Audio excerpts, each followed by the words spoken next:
good evening, everyone. Happy Wednesday. Welcome to I Could Be Wrong. Back with my brother Justin again. Good evening, bro. How you doing? Good, man. How you doing? Doing pretty good, pretty good. Ready to talk some more football. Obviously, over the last few weeks, we've gone over our fantasy football top 5 at each position. Tonight, what we're going to do is a couple different things. First thing we're going to do is play a game of this guy or that guy. So not necessarily fantasy-wise, but just in general, I'm going to throw a couple of mystery guys up on the screen with a stat line for each guy. And what I want you to do is tell me, based off of the stats that you see, which guy would you take? Then we'll reveal who those players are and discuss them a little bit further on whether we actually would take that guy or if the stats misleading. All right. Let's go ahead and jump into it. The first set of mystery players I have here. Player A averaged 13.8 yards per touch last year. He had 5 total touchdowns. His catch percentage was 2/3 at 66.67%.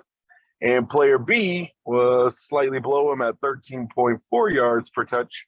He had 6 total touchdowns, and catch percentage was 65.8%. Based on those two stat lines there, if you had to choose, which one are you taking? I guess here because of, that's a tough one. They're really, really close. I'm gonna go most total touchdowns here, and I'm gonna take player B. You're gonna take player B. All right. All right, so I'm going to go ahead and reveal these players, and then we'll discuss them a little bit. So player A is Brandon Ayuk of the San Francisco 49ers, and player B is CeeDee Lamb of the Dallas Cowboys. Now, obviously, I know you went with CeeDee Lamb. I can assure you, had I given you these names ahead of showing you the stat lines, good chance you probably would have went with Brandon Ayuk because of your fandom, but in the back of your mind, you probably would have chose CeeDee Lamb just based off of the volume of targets he's going to get. Go ahead and give me some thoughts. Now that you see these names, would you stick with your choice, or going into 2022, would you change?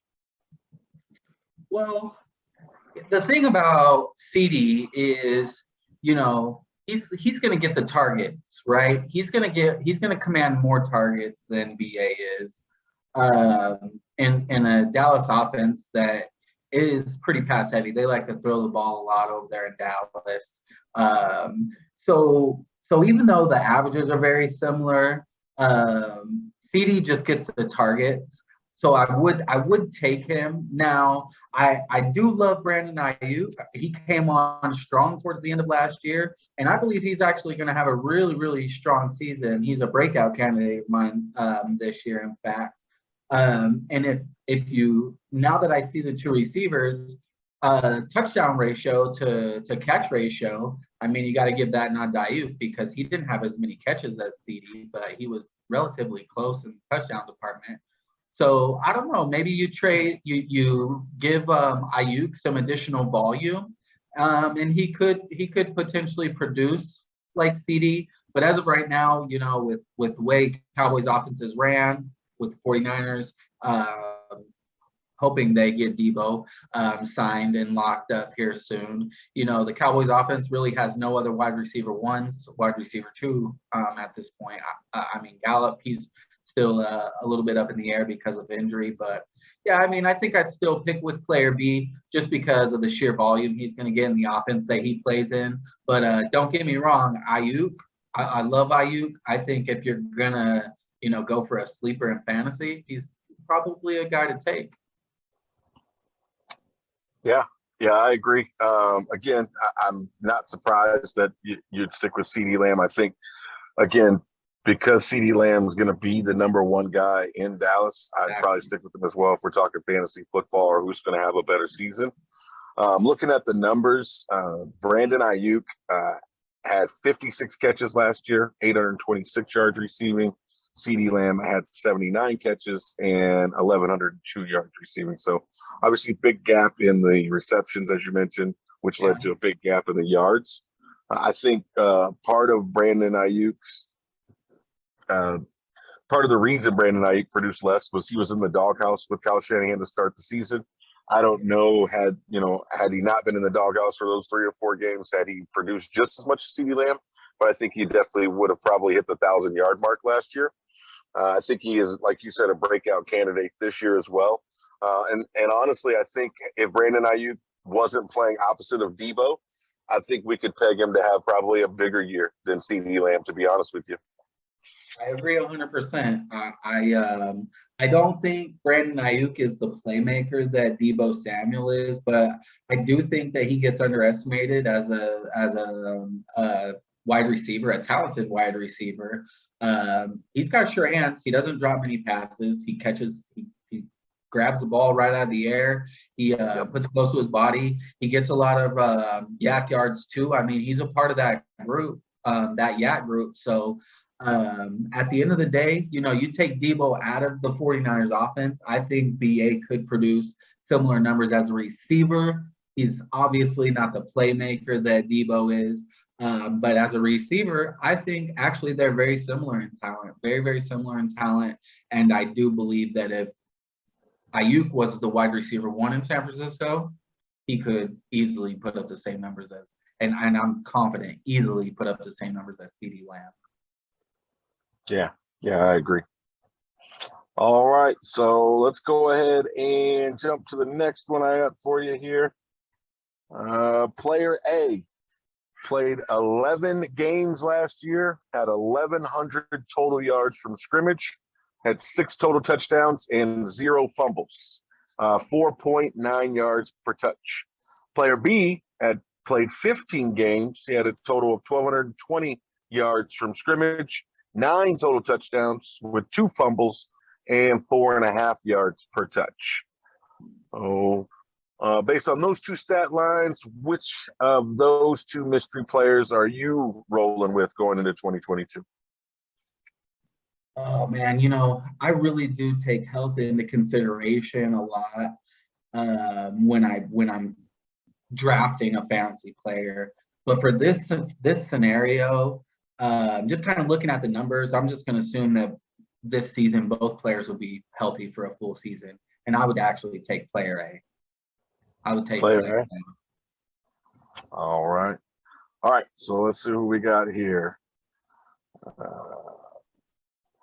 We got player A, Elijah Mitchell from the San Francisco 49ers, and player B, Josh Jacobs from the Las Vegas Raiders.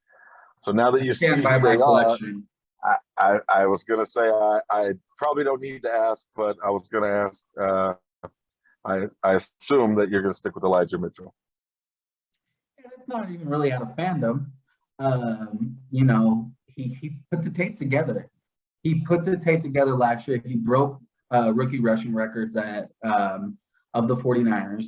And he didn't just come in and do it like inefficiently. He came in, he actually made an impact in games, that rushing average, the yards per carry, you can go back, what was that, 4.9, right? That's 4.9 per touch. He actually averaged 4.7 yards per carry last year. Okay, 4.7 yards per carry as a rookie. 49ers O-line is really, really good. Don't get me wrong, I actually am pretty high on Josh Jacobs this year, given the coaching change that they have and the offense that I believe they're going to be running.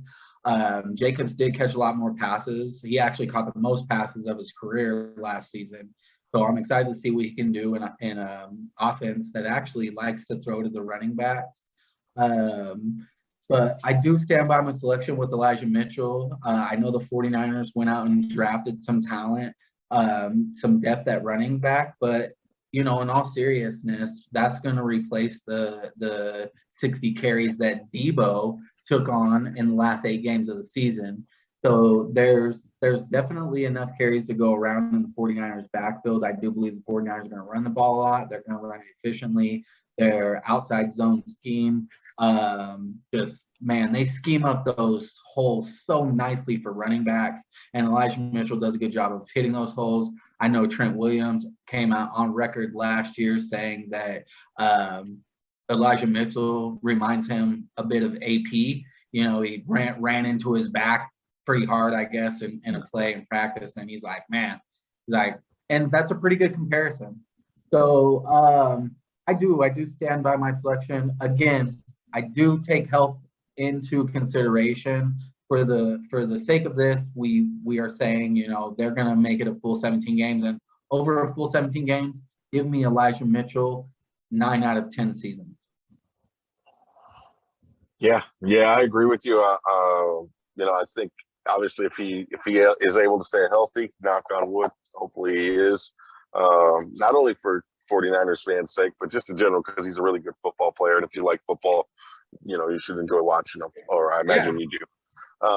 But you know, if he plays a full season, you know, 16, 17 games, he's going to rush for 1,300 yards, right?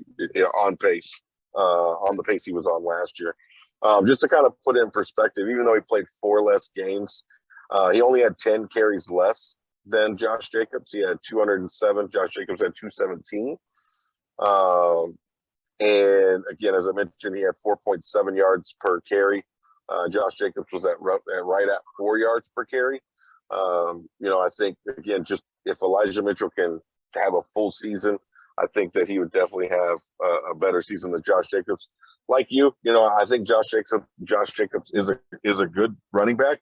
I just think Elijah Mitchell is one of those diamonds in the rough that the Shanahans, you know, seem to find in almost every single draft at some point. So, you know, last year Trey Sermon was supposed to be that rookie running back that really bursted onto the scene in San Francisco, and obviously Elijah Mitchell replaced him real quick and has solidified himself as the guy in the backfield there. So I agree with your pick.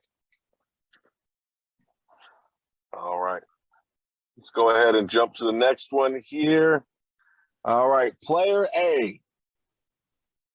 Let's see if I can trip you up on this one. Player A, 53 red zone attempts, had a 60.38% completion percentage. 15 red zone touchdown passes, 1 red zone interception. Player B, 72 red zone attempts.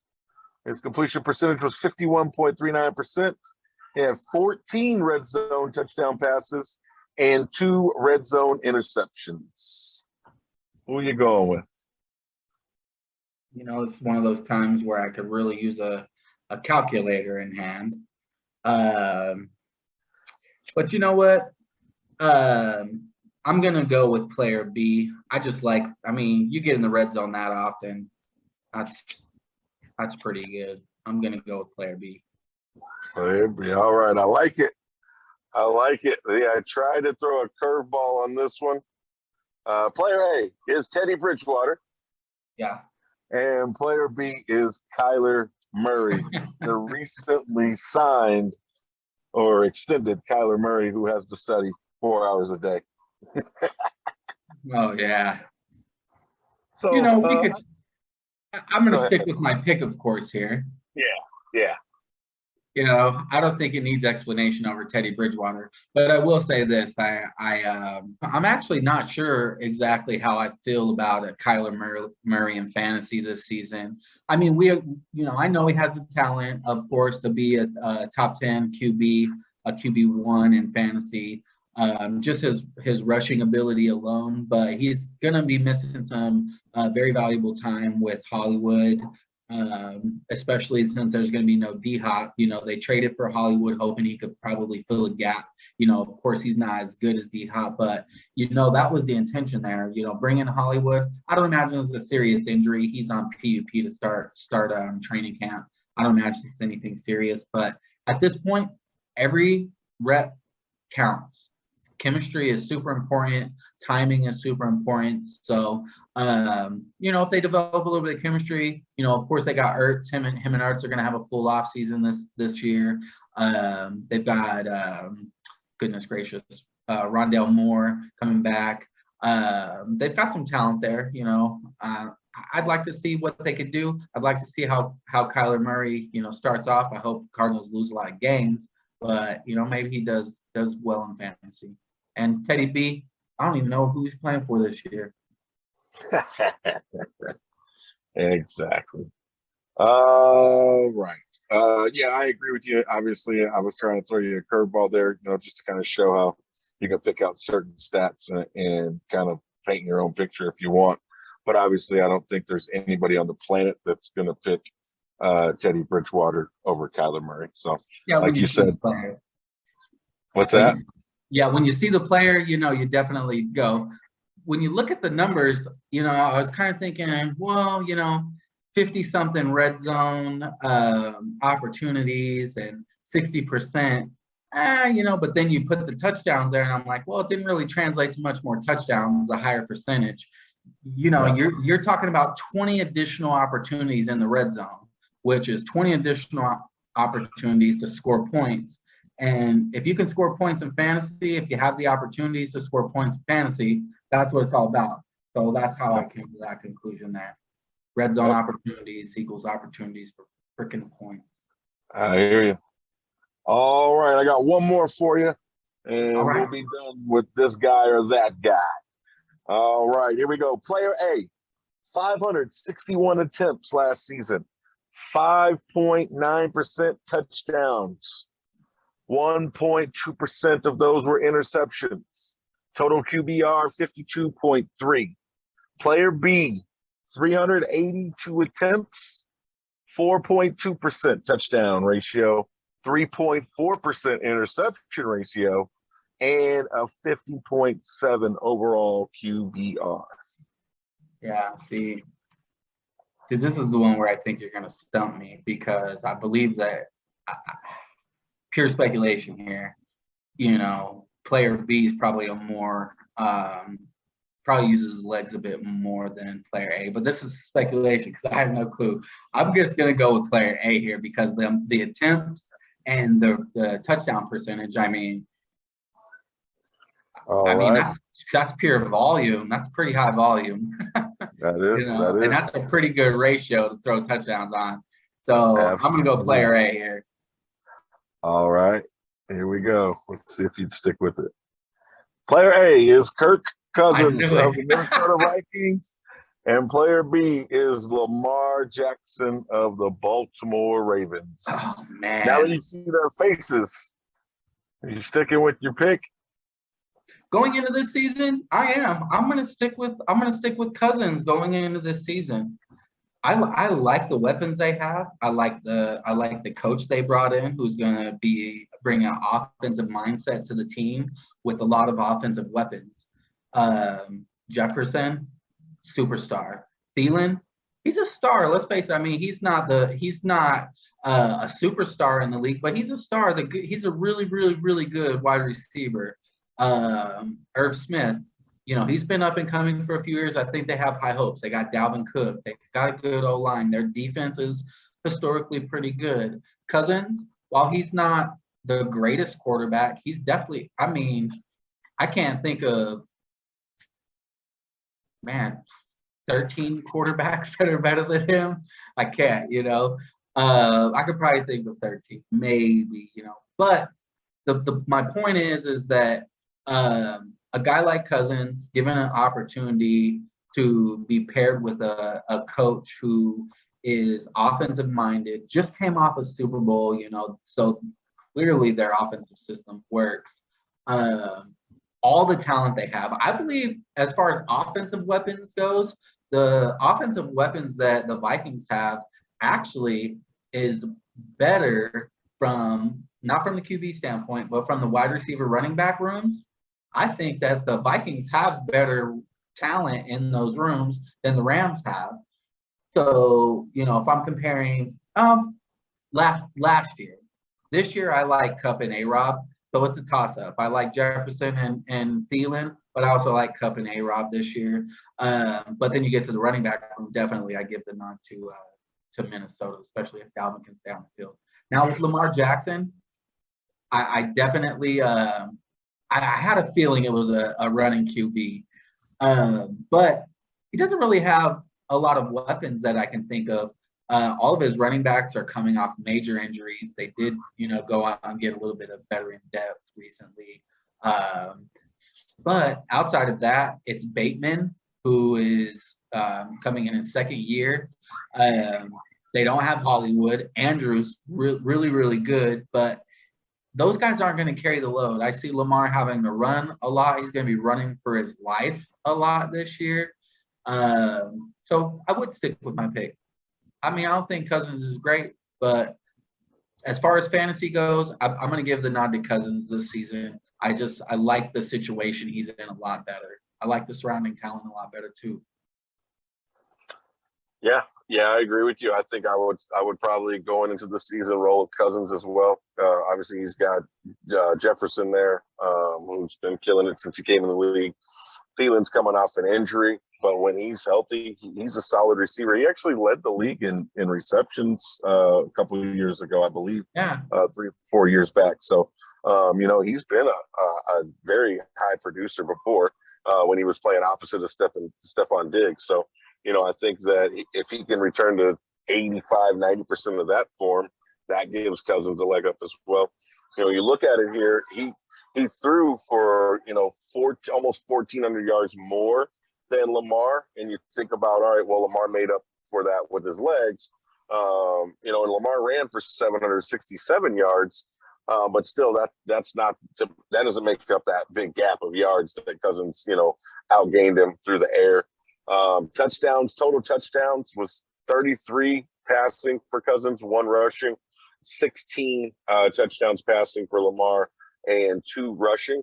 Now, I know Lamar played a couple less games, but in those couple less games, he actually threw 6 more interceptions than Kirk Cousins did, who played the full season. So I think with like you said, the weapons that they have coming into this season, I think you'd have to give the nod to Cousins as far as who's going to have a better season or who's set up to have a better season. Obviously, health plays a big role in that. And unfortunately, the Ravens are coming off a lot of big injuries. And they lost one of their weapons that wasn't really injured last year. He went to Arizona in Hollywood Brown. So that's going to be another area where they have to make up with a guy that, can stretch the field because they lost their speedster. So it's going to be interesting for Baltimore. I think they have a great coach, but like you said, I think the supporting cast around Lamar is not quite as good as Minnesota or, some of the other teams in their own division, quite frankly. Exactly. I mean, Cincinnati is stacked. I like Cincinnati. Yeah, I think that Cincinnati's set up for success for quite some time as long as they can keep that main core together. Yeah. All right. Well, that's all we have for this guy or that guy. I appreciate you playing along, bro. I rather like that. We should do that some more. I think that people watching, I hope you guys like it, and I think we should do that some more. I was curious to see what was behind the curtain. Yeah, I think we will do that more often. Not only leading up to the season, but throughout the season as well. Either way, I appreciate you playing along, bro. For everyone that did watch, we do appreciate it. Please make sure you like and subscribe, share with your friends, leave a comment, all that good stuff. Be on the lookout for more content throughout the week and every Wednesday, of course. And in the meantime, as usual, please be kind, even to Cowboys fans. Maybe not the Cowboys fans. Yeah, football season started. Never mind.